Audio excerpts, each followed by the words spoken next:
Bismillahirrahmanirrahim, assalamu alaikum wa rahmatullahi wa barakatuh. Après une longue pause, une très longue pause, me revoilà. Je vous remercie chaleureusement pour vos messages, pour vos sollicitations, qu'Allah subhanahu wa ta'ala vous récompense. Je suis très heureux en tout cas de vous retrouver, peut-être que vous aussi d'ailleurs, peut-être que la réciproque est vraie comme on dit, je l'espère en tout cas. Alors avant toute chose, j'aimerais exprimer ma solidarité avec les fidèles de la mosquée de Jargeau. C'est une ville dans le Loiret, à proximité d'Orléans. Leur mosquée a été incendiée cette nuit, malheureusement. La mosquée est complètement détruite.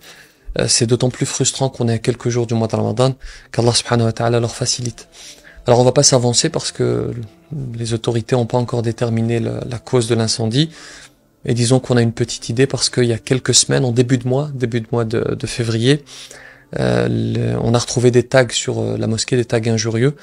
Et donc peut-être que c'est la continuité de cet acte délictueux. Et on espère que les auteurs seront retrouvés, les auteurs de l'incendie seront retrouvés et sévèrement punis. En tout cas, qu'Allah subhanahu wa ta'ala facilite aux musulmans de la ville de Jargeau. J'aimerais dire quelque chose, j'aimerais faire quelque chose dans un instant, mais avant ça, ces derniers temps, je me suis posé une question et j'aimerais que vous la posiez à votre tour.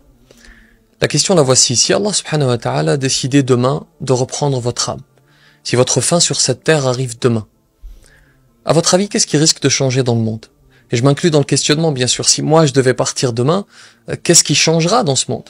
Eh bien, pas grand-chose. Le monde tourne qu'on soit là ou pas. Le monde tournera avec ou sans nous. Les gens continueront à vivre, les commerces tourneront, les jours passeront. Nos proches vont nous regretter, bien sûr, dans les premiers jours, dans les premiers mois. Mais c'est humain, ils passeront finalement à autre chose. En revanche, nous, on sera sous terre, dans un endroit dans lequel il n'est plus possible d'agir. Un endroit dans lequel rien ni personne ne nous sera utile, comme le dit le verset. Si ce n'est bien entendu la bonne action que tu auras faite ici-bas. Et c'est pour cela qu'Allah subhanahu wa ta'ala dit ceci dans le Coran. أَلَمْ يَأْنِ لِلَّذِينَ آمَنُوا أَن تَخْشَعَ قُلُوبُهُمْ لِذِكْرِ اللَّهِ وَمَا نَزَلَ مِنَ الْحَقِّ. Le moment est venu de revenir vers Allah subhanahu wa ta'ala, surtout avec le mois de Ramadan qui arrive. Et d'ailleurs, voilà ce que j'aimerais faire, ce que j'aimerais qu'on fasse ensemble. J'aimerais qu'on lève les mains au ciel et qu'on fasse une invocation pour ce mois de Ramadan qui arrive. Dites Amin, apprenez-la si vous le pouvez et partagez-la avec vos proches si vous le souhaitez. اللهم أهل علينا شهر رمضان بالأمن والإيمان والسلامة والإسلام والتوفيق لما تحب وترضى يا ذا الجلال والإكرام. اللهم أعنا فيه على الصيام والقيام.